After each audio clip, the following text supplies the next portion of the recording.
ಆದಿಕಾಂಡ ಅಧ್ಯಾಯ 25. ಅಬ್ರಹಾಮನು ಕೆಟೂರಳೆಂಬ ಇನ್ನೊಬ್ಬ ಹೆಂಡತಿಯನ್ನು ಮದುವೆ ಮಾಡಿಕೊಂಡನು.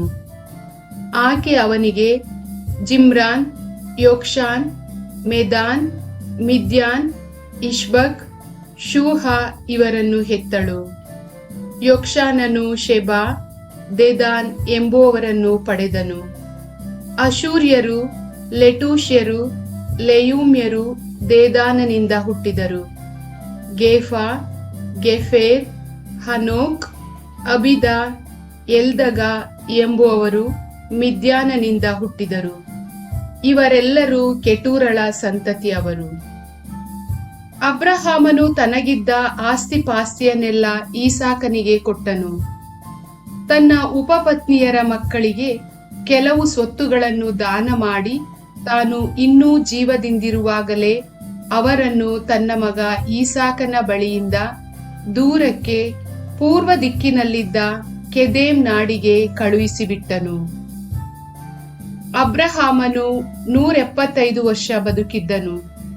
ಪೂರ್ಣ ಆಯುಷ್ಯವನ್ನು ಕಳೆದು ಹಣ್ಣು ಮುದುಕನಾಗಿ ಪ್ರಾಣ ಬಿಟ್ಟು ಅವನು ತನ್ನ ಪಿತೃಗಳ ಬಳಿಗೆ ಸೇರಿದನು. ಅವನ ಮಕ್ಕಳಾದ ಈಸಾಕ್, ಇಷ್ಮಾಯೇಲರು ಅವನನ್ನು ಹಿತ್ತಿಯನಾದ ಚೋಹರನ ಮಗ ಎಫ್ರೋನನ ಹೊಲದಲ್ಲಿದ್ದ ಮಕ್ವೆಲದ ಗವಿಯಲ್ಲಿ ಸಮಾಧಿ ಮಾಡಿದರು. ಅದು ಮಮ್ರೆಗೆ ಪೂರ್ವ ದಿಕ್ಕಿನಲ್ಲಿದೆ. ಅಬ್ರಹಾಮನೇ ಹಿತ್ತಿಯರಿಂದ ಕೊಂಡುಕೊಂಡ ಹೊಲ ಅದು.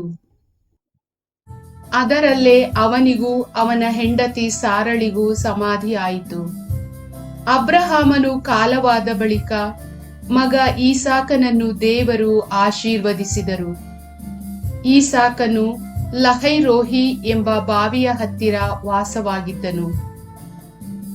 ಅಬ್ರಹಾಮನಿಗೆ ಸಾರಳ ದಾಸಿಯೂ ಈಜಿಪ್ಟಿನವಳೂ ಆದ ಹಾಗರಳಲ್ಲಿ ಹುಟ್ಟಿದ ಇಷ್ಮಾಯೇಲನ ವಂಶಾವಳಿ.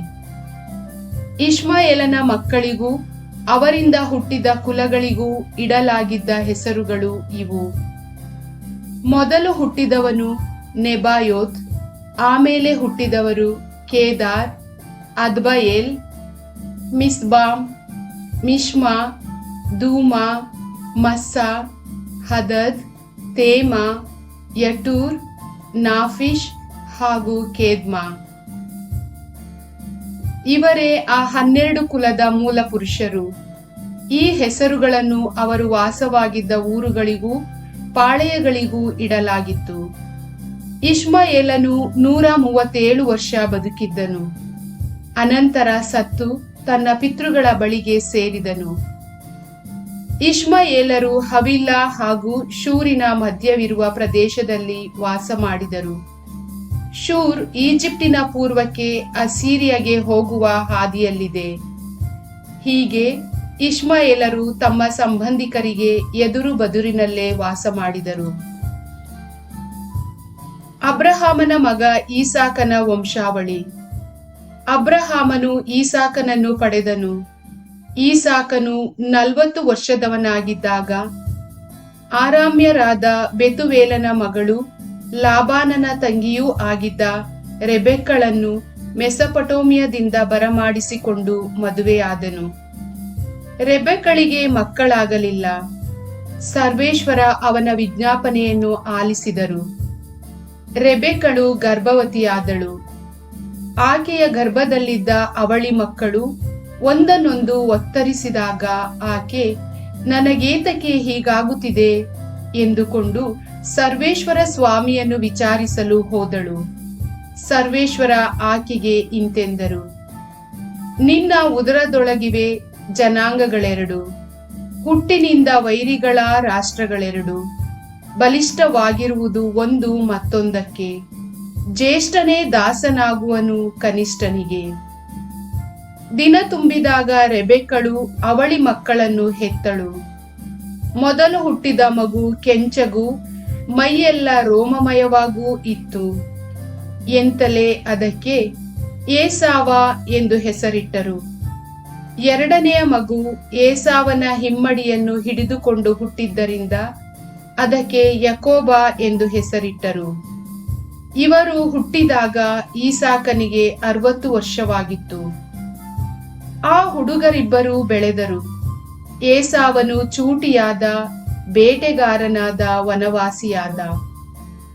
ಯಾಕೋಬನು ಸಾಧು ಮನುಷ್ಯ, ಅವನದು ಗುಡಾರಗಳಲ್ಲಿ ವಾಸ. ಈಸಾಕನಿಗೆ ಬೇಟೆಯ ಮಾಂಸ ಇಷ್ಟ ಎಂದೇ ಏಸಾವನ ಮೇಲೆ ಹೆಚ್ಚು ಪ್ರೀತಿ. ರೆಬೆಕ್ಕಳಿಗಾದರೂ ಯಾಕೋಬನ ಮೇಲೆ ಹೆಚ್ಚು ಪ್ರೀತಿ. ಒಮ್ಮೆ ಯಾಕೋಬನು ಅಡಿಗೆ ಮಾಡುತ್ತಿದ್ದ. ಏಸಾವನು ಕಾಡಿನಿಂದ ದಣಿದು ಬಂದು, ನಾನು ಬಹಳವಾಗಿ ದಣಿದು ಬಂದಿದ್ದೇನೆ, ಆ ಕೆಂಪು ಪದಾರ್ಥವನ್ನು ತಿನ್ನಲು ಕೊಡು ಎಂದು ಕೇಳಿದ. ಅದಕ್ಕೆ ಯಾಕೋಬ, ನಿನ್ನದಾಗಿರುವ ಜ್ಯೇಷ್ಠ ಪುತ್ರನ ಹಕ್ಕನ್ನು ನನಗೆ ಮೊದಲು ಮಾರಿಬಿಡು ಎಂದು ಹೇಳಿದ. ಏಸಾವನು, ಆಗಲಿ, ಮಾರುತ್ತೇನೆ, ಸಾಯುತ್ತಿರುವ ನನಗೆ ಜ್ಯೇಷ್ಠತನದಿಂದ ಪ್ರಯೋಜನವೇನು ಎಂದ.